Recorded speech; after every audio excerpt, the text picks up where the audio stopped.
Olá, pessoal, e oi, todos e todas, né? Vamos aqui dando continuidade ao conteúdo da nossa segunda etapa. Vamos discutir alguns conceitos fundamentais da teoria socio-interacionista de Levi, Seminovich e Vygotsky. Esse texto, essa aula, na verdade, desse texto, o texto 5, que está disponível tanto de forma impressa na nossa pasta, na Xerox, na pasta da nossa disciplina, quanto está disponível de forma digital no AVA, na nossa plataforma. Essa aula vai ser dividida em duas partes, tá? Devido à necessidade de conseguir lançar no sistema um arquivo menor, mais enxuto. Então vamos lá. O Vygotsky, né, vejam aí a imagem dele, é uma das imagens essa mais conhecida do autor, né? Mostra como ele era jovem, né? O Vygotsky, ele tem uma produção nos 37 anos que ele viveu muito intensa. Ele viveu, né, faleceu ainda muito jovem, nasceu em 1896 na Bielorrússia, né, um país extinto da União Soviética. Era judeu. Ele veio de uma família abastada, então teve condições de sair, estudar com um tutor. Embora não tivesse condição naquela época de ocupar cargo público por conta de sua origem judia, ele pôde dedicar-se à educação desde muito cedo.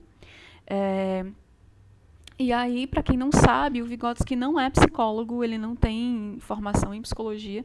Na verdade, ele fez medicina, começou a cursar medicina, né? Passou em uma faculdade, uma universidade, começou a cursar medicina, largou e depois formou-se em direito, né? Estudando também história, filosofia e literatura. O cara era um excelente orador.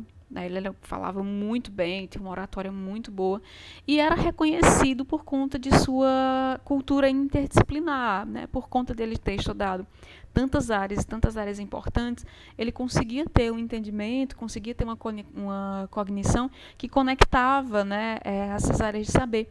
E por isso ele ficou considerado, né, foi visto, foi reconhecido. Bom, uma das perguntas chaves que guiava, assim, a pergunta que move o cientista, uma das perguntas que movia o Vygotsky no seu processo de pesquisa científico era compreender como acontece o desenvolvimento das funções psicológicas superiores, né, as funções psíquicas superiores, que acredito que vocês devem estar começando a estudar agora, né, disciplinas de processos psicológicos, que são o pensamento, a linguagem, a memória, a atenção.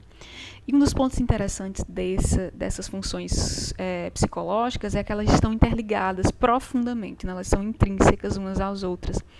E o Vygotsky tentava compreender como o desenvolvimento cognitivo, como o desenvolvimento dos humanos, especialmente na infância, influenciava a formação, né, o crescimento, o desenrolar, o desenvolvimento das funções psíquicas, das funções psicológicas superiores.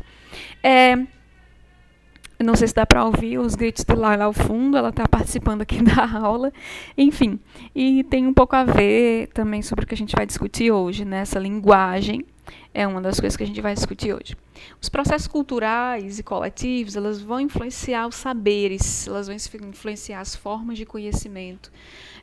Nós já vimos, né, na etapa 1, enfim, da nossa disciplina, que os processos em que o sujeito está inserido, esses processos históricos e culturais, são coletivos e eles nos fazem, né? A nossa história, ela perpassa nossas ações desde antes do nosso nascimento.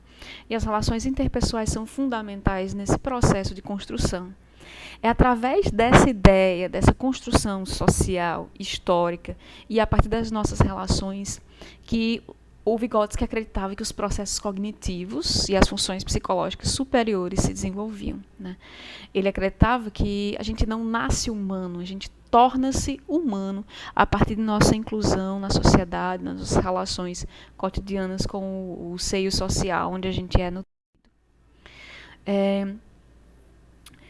Interessante a gente pontuar duas funções importantes da linguagem.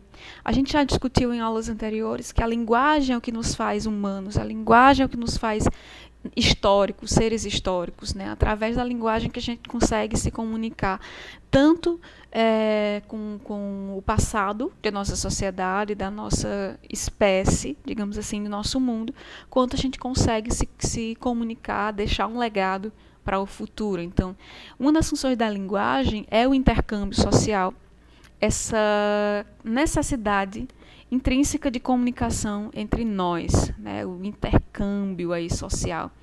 Perdão, consertem aí, coloquem o acento. Isso aqui é muito observado quando a criança está começando a se desenvolver, ainda bebezinha, quando ela começa a tentar se comunicar, seja através do choro no início, né, ou quando ela vai aprendendo as primeiras sílabas, os primeiros vocábulos, e ela tenta expressar ou incômodo, ou fome, ou algum desejo. Na imagem, a gente consegue ver, né, a menininha se comunicando com sua mãe, nesse ato de usar o telefone. Inclusive, faço uma pontuação, é muito importante a gente perceber que o ser humano, ele é tão social e a sociedade é tão fluida que algumas coisas que são referências do passado, na verdade todas as referências do passado vão sofrendo modificações.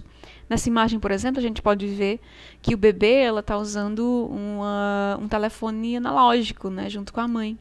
Hoje, se a gente for parar para pensar nos exemplos que a gente tem de bebezinhos, seja em nossa família ou de algum amigo ou parente, a gente vai perceber que eles já nascem com... Não que nasçam, né? Eles já são inseridos na cultura analógica do celular digital, dos androides, eles já vão lá com o dedinho, né, aprendendo a passar as páginas, etc. Então, nesse exemplo, a gente tem a criança aprendendo aos poucos a expressar o que ela quer comunicar através da linguagem. Então, quando a mãe diz alô, você quer falar com a mamãe, com a titia, etc., ela vai aprendendo que o alô é uma forma de comunicação, de saudação inicial, por exemplo, né? E aí vem uma outra função importante da linguagem, que é a função do pensamento generalizante. A linguagem ela é responsável por organizar o real em classes, em categorias. Então, por exemplo, eu trago aqui a imagem do cachorro. Quando a gente pensa na palavra cachorro, a gente pensa numa categoria, na verdade, né, de uma espécie, que vai ser representada através de imagens simbólicas, imagens parecidas. Então, quando a gente vê um cachorro de diferentes formas, diferentes tamanhos, a gente sabe que é um cachorro. É um signo, um sentido que pode ser, inclusive, uma palavra traduzida para outras línguas e a gente vai conseguir compreender essa imagem, o que a fala, a expressão verbal quer expressar. Então, dog no inglês, então, chien no francês, né? Os cachorros do mundo inteiro conseguem ser compreendidos a partir da linguagem por ter uma palavra que os represente. Interessante perceber que no início da inclusão da criança na linguagem, e aí é que o Vygotsky vai falar como é importante essa interação, né, através da linguagem dos adultos que a criança vai aprendendo a nomear o mundo, que ela começa generalizando de uma forma ainda muito mais ampla. Por exemplo,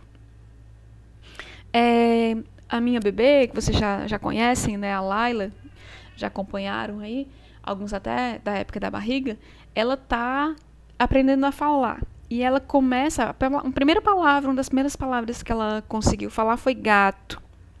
E tudo que ela vê que tem pelo, né, redondinho, tem fofinho, que parece um gato, ela chama de gato, inclusive cachorro. Então, quando ela vê, tem 4 patas, é peludo, é fofinho, é gato. Ela ganhou uma mamadeira recentemente que tem um monte de coelho. Ela coloca o dedinho e diz gato. Então, o que ela está fazendo? Ela está aprendendo ainda a generalizar. Só que aí depois ela vai aprender a discriminar, né, além dessa generalização. Vai aprender que o gato ele tem suas peculiaridades, que são diferentes do cachorro, do coelho, etc. Mas é muito interessante a gente perceber como a criança ela é inserida através de toda a cultura e ela vai desenvolver suas funções psíquicas superiores, vai desenvolver-se como ser humano a partir dessa linguagem. O conhecimento histórico, né, de toda uma cultura anterior, ele é adquirido, é internalizado pela criança a partir da interação com outras pessoas e através da linguagem, da fala. Então, quando foi que surgiu a ideia de que cachorro era cachorro, né? Essa junção de sílabas, a maneira de falar, a maneira de se colocar, a maneira de escrever, de onde surgiu? Aí vem a etimologia, beleza, por exemplo, pessoal, que traz a primeira parte da nossa aula sobre os conceitos fundamentais da teoria de Vygotsky, percebendo é um como texto tudo da que a gente Miranda, entende do né, mundo, na verdade, é um hoje, artigo enquanto publicado adultos, em revista. ele vem de essa internalização. Daremos continuidade na próxima na aula. infância, Beijos que a todos e todas, nossa me coloco inclusão no sempre mundo à disposição histórico. para qualquer dúvida.